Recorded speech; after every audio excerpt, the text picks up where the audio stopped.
Get ready for the dictation. On the count of 3, 2, 1, start. Sir, I should like to thank the honorable members who have participated in this debate, and I would like to begin by saying that I am sorry that I could not be present on Friday when some honorable members spoke, but I have gone through their speeches and I have taken all the points that they have made. Sir, the debate was very constructive, and I would like to thank the honorable members for their very valuable suggestions from both sides of the House, and it was clear that their intention was to strengthen the defense of the country and to see that the defense expenditure is put to the best use. These were the two underlying considerations which were weighing with the honorable members who spoke.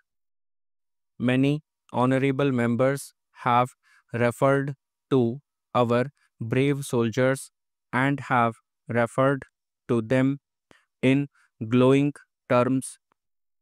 I would like to associate myself with these sentiments, and I would like to thank all those who were involved in seeing that the Army, the Navy, and the Air Force function effectively, because behind every soldier there are production units, there are scientists, there are administrators, there is the whole army of people supporting the defense forces, and all of them must today be thanked and their role must be acknowledged.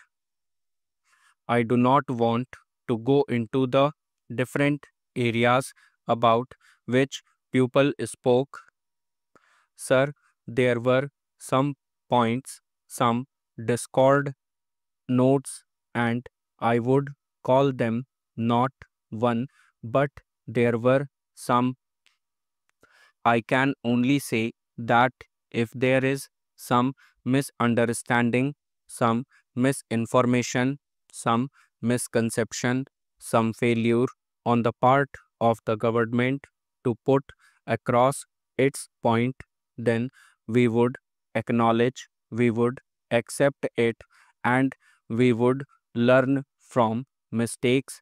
And if there is misinformation on the part of the honorable members, we can hope to rectify it.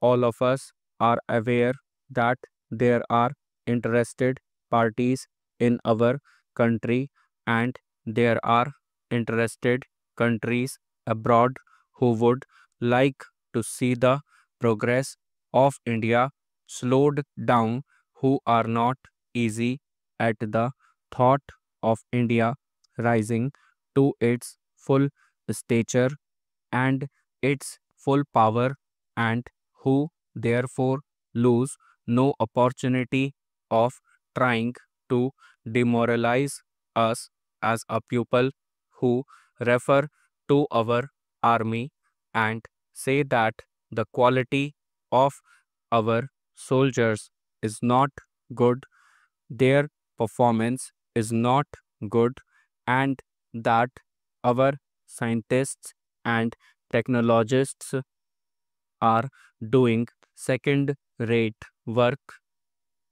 They allege that there is excess defense expenditure which a poor country cannot afford. These are arguments which we have heard for years and years. Now, all of us sitting across that side of the house or this side are equally concerned about it. Suppose we are developing a weapon system and there is somebody who wants to sell a weapon system, then there is certainly over a period of time an attempt to create the impression that the weapon system we are developing is obsolete before we develop it, and so on and so forth. That is the general point that I was making. I think that is a point well taken. I would say that that can be attributed to misinformation, but I would not labor the point, and I think he should understand what he said about Sri Lanka is not in consonance with the spirit in which the other remarks have been made from both sides of the house. The important thing on which all of us are agreed is that India cannot afford to let it go down. We have a long history, and that history has its ups and downs. We have known victory and defeat. We have known colonialism as a nation state with 60 years history. We have seen many wars against this background, and the current geopolitical realities to which many honorable members referred. Nobody can deny the need to build a strong defense in India. That is one point on which I think we are all agreed, and I think all of us know by instinct and by analysis that if we leave a window of vulnerability open in this country, it is the surest way of inviting aggression. That has been our experience, and it is the one thing we must avoid at all costs. The other point on which the House is agreed is that this is too large a country and too important a country to be subservient to any other country, whether in the matter of defense or in the matter of independence of judgment or expression of views.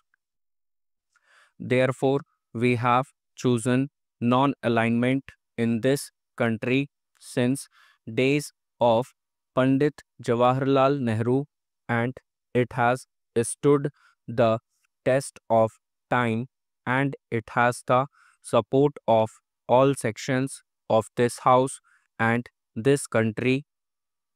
But the price that has to be paid for non alignment is that we have to pay for our defense, that we are under nobody's umbrella.